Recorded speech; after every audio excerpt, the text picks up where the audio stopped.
Good morning, good afternoon, or good evening, whether you are listening to the podcast from. Welcome back to another episode of the Podium Podcast, where today it is the 2025 Emilia-Romagna Grand Prix preview to kick off the European leg of the 2025 season. An old school circuit, a circuit with a lot of history. Racing, maybe in the modern era, is a little bit difficult, but nonetheless, it is still the start of a very packed triple header. So, before we get into this year's Grand Prix, of course, we look to last year as I believe Max Verstappen did take victory in Imola after fending off a late charge from Lando Norris after some very successful upgrades to really start what was really the 2024, I suppose, title fight between the two drivers. You also had Leclerc in the mix as well, but I don't think he really had a much better chance compared to the likes of Lando Norris in the McLaren. But the main talking point probably from last year, which we're going to get onto this for this year's Grand Prix preview, is how the overtaking was a little bit of a problem. If you look at the circuit, it is fairly narrow, fairly one single file, one after the other, which we kind of expect with older circuits. Nonetheless, there are still chances for overtaking, which we can see. However, in these cars, it might be a little bit more of a challenge compared to older cars, or maybe even last year. But let's go into the talking points of the 2025 Emilia-Romagna Grand Prix preview. Sorry, it is still a bit of a mouthful. I don't know why they don't just call it, San Marino I understand, but they just don't call it Imola. It makes it so much more easier for everyone, and for people like me that have to say it a lot of times, but we're going to call it by its official name. Regardless, it is, of course, the start of the European season, the European leg, which normally kicks off around this time, around Mayish time for the summer, as the temperature is quite nice here in Europe compared to maybe a little bit more hotter climates in the Middle East or even in America, etc. So it is the first of a triple header, which will see Imola, Monaco, and Spain. Spain has been moved slightly earlier by a couple of weeks compared to last year, but it is a very packed triple header, and this is a triple header which will really show why some teams might fall and why some teams might, I suppose, dominate, because it is a circuit which a lot of drivers know.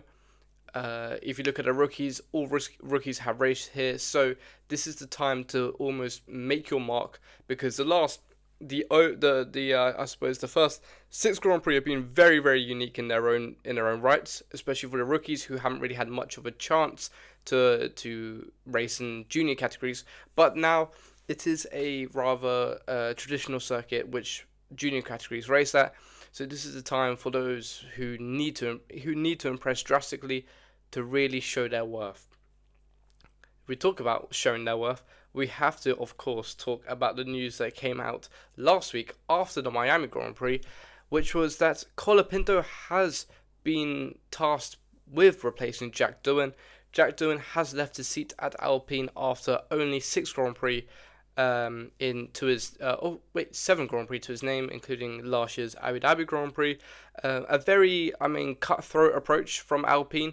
Of course, this is Formula 1, it is a very, very cutthroat sport, but nonetheless, to see a rookie go after not even half a season in a cockpit is a bit unfortunate. The results, of course, weren't there, but to give him time is for another video for sure.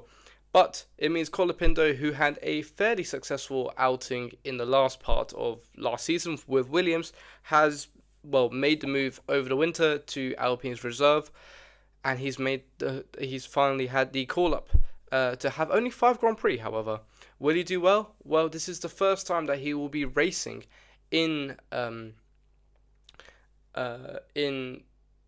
Imola since, I believe, 2023 in his F2 days. So this is the first time he might have in a proper competitive session in a Formula 1 car.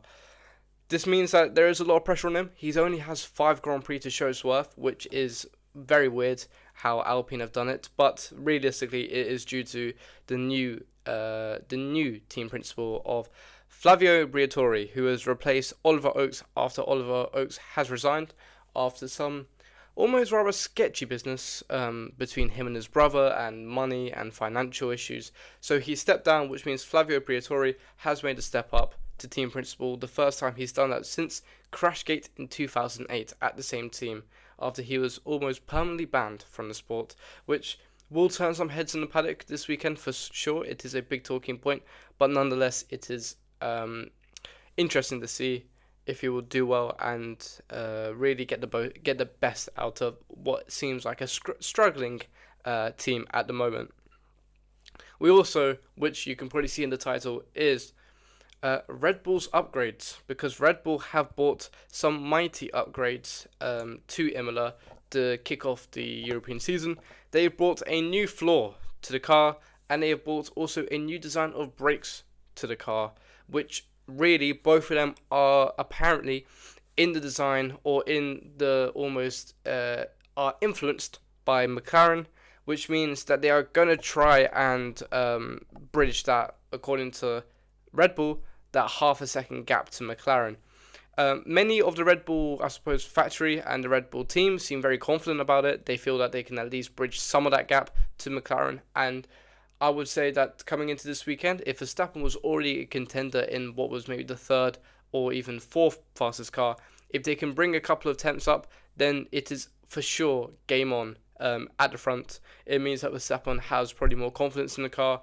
And if they can manage to really on Friday lock down this the upgrades, then we can be in for one hell of a triple header. Mercedes are also bought new upgrades to Imola. They have decided to bring a new floor, just a different spec.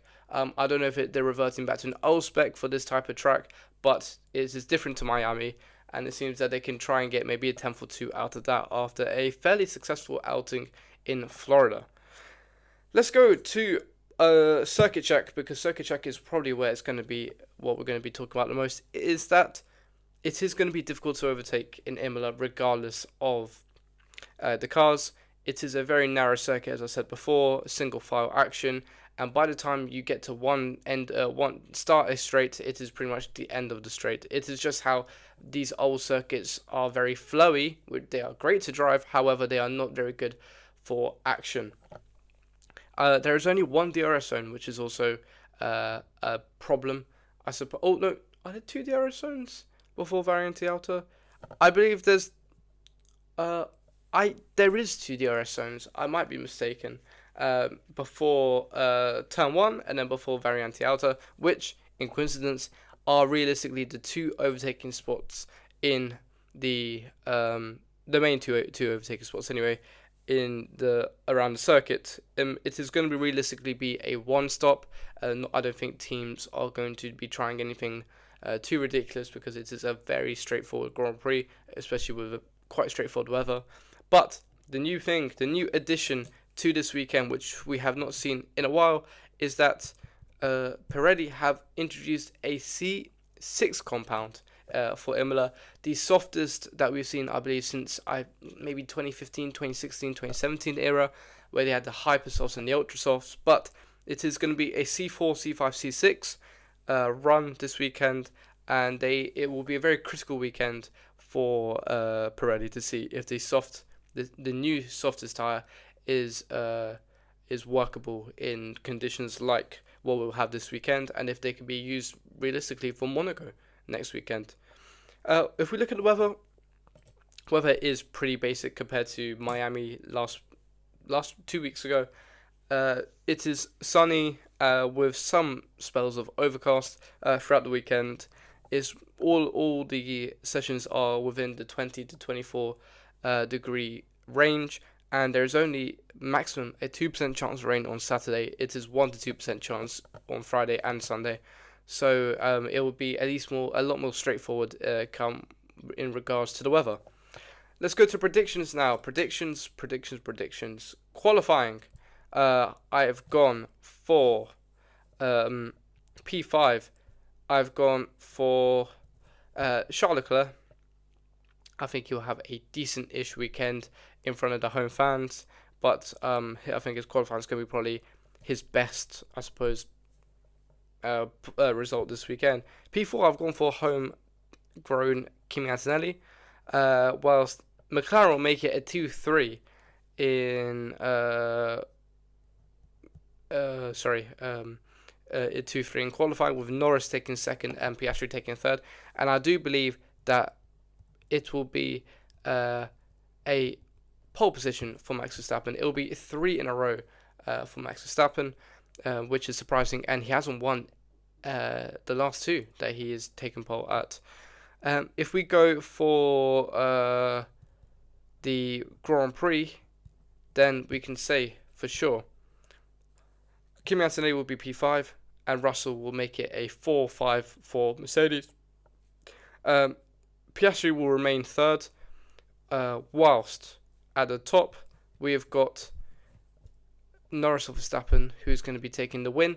I do believe Lando Norris will make it a win, his second win of the season in Imola, whilst Verstappen will make it a third pole position, which he's failed to convert into a race win.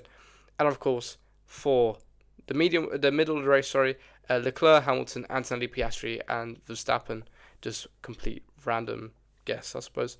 Biggest good surprise, and I'm going to back my money on Red Bull to be the biggest good surprise, because they've got a severe upgrade package for Imola.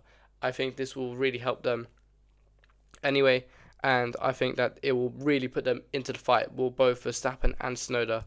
Biggest flop, however, in Imola, and I do unfortunately believe is going to be Franco Colapinto, who has a lot of pressure riding on him to only perform in 5 Grand Prix that he has contracted with Alpine, and I think it will be a very, just compared to what the expectations of it are of him, I think it will be a very difficult first weekend for sure. And biggest good, my crazy prediction, there'll be no safety cars, because I don't think we had a safety car last year. So I will continue that. Anyway, I think that will wrap up the 2025 Emilia-Romagna Grand Prix preview. Make sure to like and subscribe and have a simply lovely day. Goodbye.